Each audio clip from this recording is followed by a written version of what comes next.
if you have a look in here on the YouTube, you'll see that we've got a little bit of a crack around the outside that looks like it's had a bit of a repair previously, and then in this back corner we've got a bit of a crack here as well. So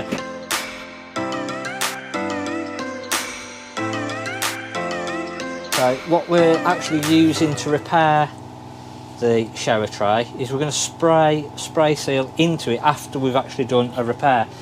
Now it depends where the damage is and how bad the damage is to how you're actually going to do the repair, but this one is around the waist, so we're going to firstly remove the waist so that's out of the way, and then we're going to put in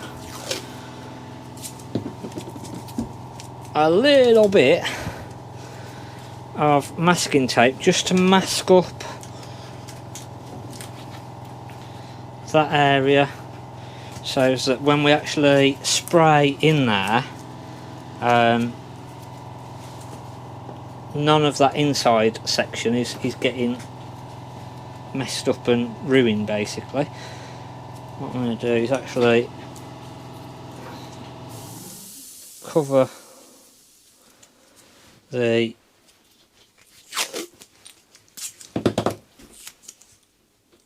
waist itself up, and we're going to actually repair the cracks. So to actually repair it, we've got some advanced plastic repair from Kent, so we're going to be putting that into the actual cracks as well. But we've also got our stapler, our heat stapler gun, so we're going to go over that, and then we're going to glue it, and then we're going to put on the protection coating. Now if you've got a crack in the middle of the shower tray, you're going to probably actually want to reinforce the area that is cracked. Where we are, we don't really need any reinforcement because it's not a place that we're going to stand and cause a crack to be worse or anything like that. When we put this in, we want to make sure now that obviously all the edge is nice and clean, so that when we put our spray seal in, it seals it all up well. And then I'll just go over that and actually make sure that we're not going to get any sealant on the waist itself. So we're sort of okay there. As I say, there's a previous bit of damage just around the outside there, which has actually all been sealed up and not causing an issue, so we're not too worried about sealing that. But there's a little bit of a crack just up this front edge. We're going to sort of heat this one up first of all and just weld the plastic back together. They're not the thickest of plastic, so it is a difficult one to actually sort of weld up because there's not a huge amount there to weld. So I'm going to go along the crack and just give it a bit of a welding basically.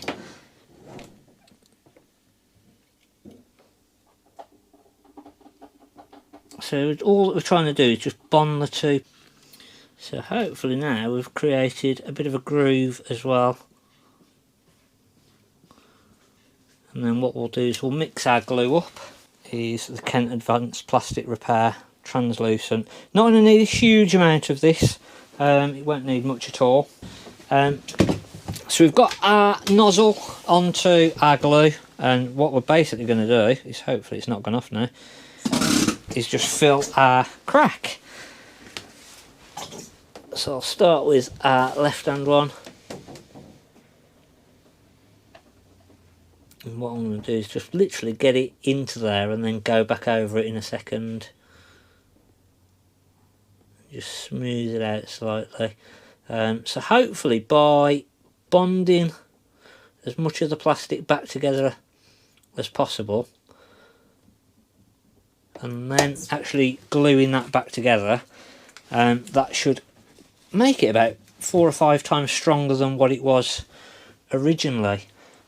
Give that a second, and then all I'm going to do is just go over that and just smooth it all out. We'll let that dry, and then the next stage is going over with our spray seal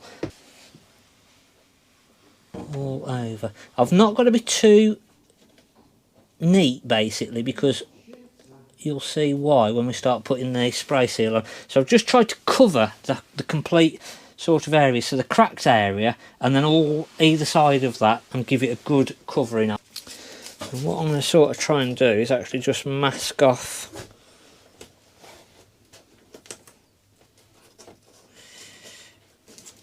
a rough area to begin with. The spray seal will coat that area and make it probably 10 times stronger than it ever was originally. And I want to probably go up to about there. And then, hopefully, if I just try in the middle, all we're going to do is just build up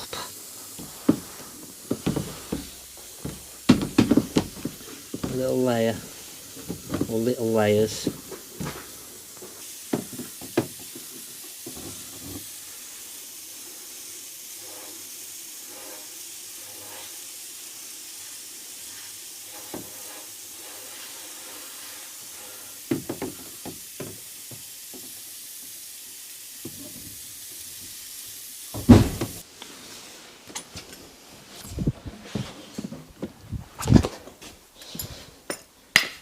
That has got the area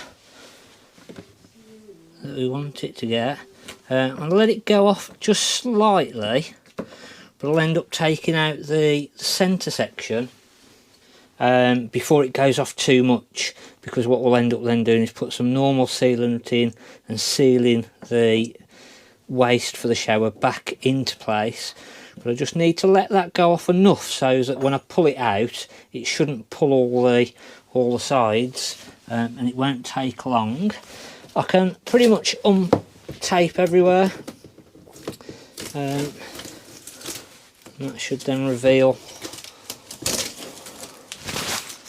that area, and that then, as I say, is probably 10 times stronger. Once that goes off, it'll be about 10 times stronger than the actual shower tray that was there before. It literally goes like a rubber, so it goes off really strong. What we'll do then is remask it back off a little bit closer, and we'll actually paint it white and then put a like a sealer coat on there. So we'll put a top coat on there, a clear, and that will then keep it nice and clean and stop any dirt and muck and what have you being attracted to that surface. So that should just make it look a little bit closer colour wise to the original, and then actually protect it as well. So that's basically it. If it was a bigger area, we'd repair the crack pretty much exactly the same way. If it was a huge crack, as I say, and it was in the middle, we'd possibly put a hole through and then put a spray foam in, or come from underneath and put a spray foam in, just to make the whole surface rigid, and then do exactly the same. It might be that we put some of our little staples in and staple the surface or both sides together, grind it back out slightly, go back over it, and then put the glue over it. And the actual spray seal itself, it will cover up, sort of, even if you've got a little bit of a ridge in there or something, it will cover everything and bond everything all back together. So that's basically what we do. So we're back in, and the sealant is all now dried up now. In theory, if you're happy with the colour, you couldn't just go over it with a clear lacquer, just to protect it so that it's not going to pick up all the dirt and the grime, because unfortunately, because it's a textured surface, it will attract all of the dirt. If you want to go the extra step, we can paint it with a white spray paint, just to match in with the rest of the shower tray. And again, doesn't need a huge amount on there, just a thin coating. It's just a colour coat basically, just to blend it in a little bit better. We'll let that dry, and then do exactly the same. Is we'll go over it with a clear lacquer. The actual spray seal that we've put on there can be painted over with a number of different paints. So and again, same with the clear lacquer. It's just a standard car body clear lacquer. So we've let that dry, and what we're going to do now is just give it again a thin coating just to protect that then, and that should then stop that from attracting the dirt and going a funny colour later on. We can then obviously just fit that back. We'll put a thin bead of sealant around when we put the waste back in, just to seal all that back in, and then we'll just spread the sealant just within the fixed area, and that will sort of bond the whole area together. Hopefully you've liked our little shower tray repair. It's only been a little one this time, but obviously, as I said, if it is a bigger area, it's exactly the same, just repairing the crack. It is something that you can do yourself, so if you've got an older caravan and you just want to make it look a bit better, or if you've got an older caravan and you just want a slip resistant flooring in there, again, it will do that job. Thanks for watching. I'm Mark at the Caravan Place.